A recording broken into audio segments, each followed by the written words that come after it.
अस्सलाम वालेकुम दोस्तों, welcome to it's decoded. सबसे पहले आप सब लोगों को नया साल बहुत बहुत मुबारक हो। क्या आप लोगों ने कभी सोचा है कि अगर आपके बर्थडेज, वेडिंग एनिवर्सरीज या फिर कोई और इम्पोर्टेंट दिन का हिसाब जो है वो गलत हो जाए तो क्या होगा?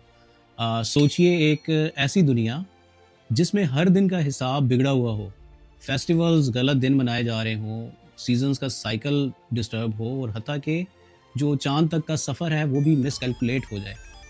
तो आज की कहानी है ग्रेगोरियन कैलेंडर के बारे में। एक ऐसे तजर्बे की कहानी जिसने पूरी दुनिया के टाइम कीपिंग के कॉन्सेप्ट को हमेशा के लिए चेंज कर दिया। और इस सिस्टम ने ना सिर्फ टाइम कीपिंग को रीडिज़ाइन किया बल्कि दुनिया के कल्चर और साइंटिफिक लैंडस्केप को भी एक नई डायरेक्शन दी। तो चलिए वक्त के इस सफ़र का पर्दा उठाते हैं और ग्रेगोरियन कैलेंडर के बारे में कुछ ऐसे हकाइक जानते हैं जो आपने आज से पहले कभी नहीं सुने होंगे। तो पहले लोग जूलियन कैलेंडर पर डिपेंड करते थे, जो कि जूलियस सीजर ने 45 बीसी में इंट्रोड्यूस किया। ये कैलेंडर 365.25 दिनों पर मुश्तमिल होता था, लेकिन इस कैलेंडर में एक छोटी सी मैथमेटिकल गलती थी, और वो गलती ये थी कि हर साल 11 मिनट का फर्क रह जाता था। तो सोचिए, सिर्फ 11 मिनट की एरर ने 1500 सालों में 10 दिन का फर्क पैदा कर दिया। अब उसका इम्पैक्ट क्या हुआ कि फेस्टिवल्स जैसे कि ईस्टर और क्रिसमस वगैरह गलत दिन मनाए जाने लगे।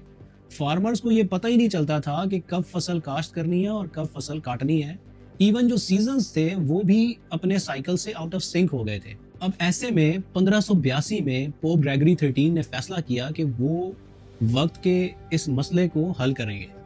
उन्होंने दुनिया के बेहतरीन एस्ट्रोनॉमर्स और मैथमेटिशियंस को इकट्ठा किया और एक नया टाइम कीपिंग सिस्टम तैयार करवाया। इस नए कैलेंडर में लीप ईयर्स का एक नया फार्मूला इंट्रोड्यूस किया गया था, जो कि वक्त को एक्यूरेट बनाता था।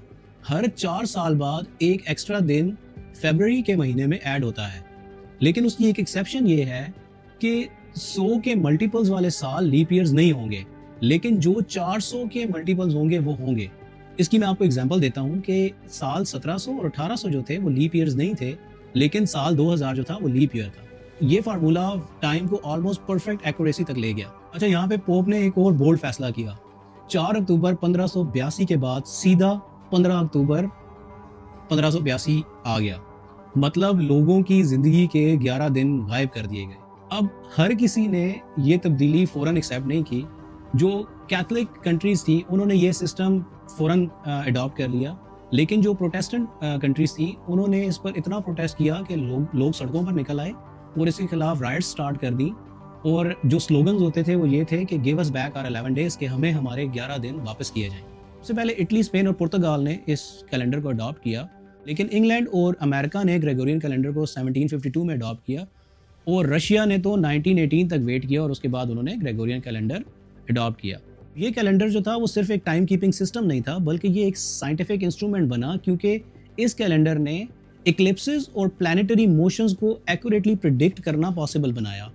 और जो नासा के मिशंस थे वो ग्रेगोरियन कैलेंडर की वजह से ही कामयाब हुए, अदरवाइज वो फेल हो जाते। अगर आज के दौर की बात की जाए तो स्टॉक मार्केट, ग्लोबल ट्रेड्स और इवन सैलरीज और टैक्सेस वगैरह भी इसी सिस्टम पर डिपेंड करते हैं।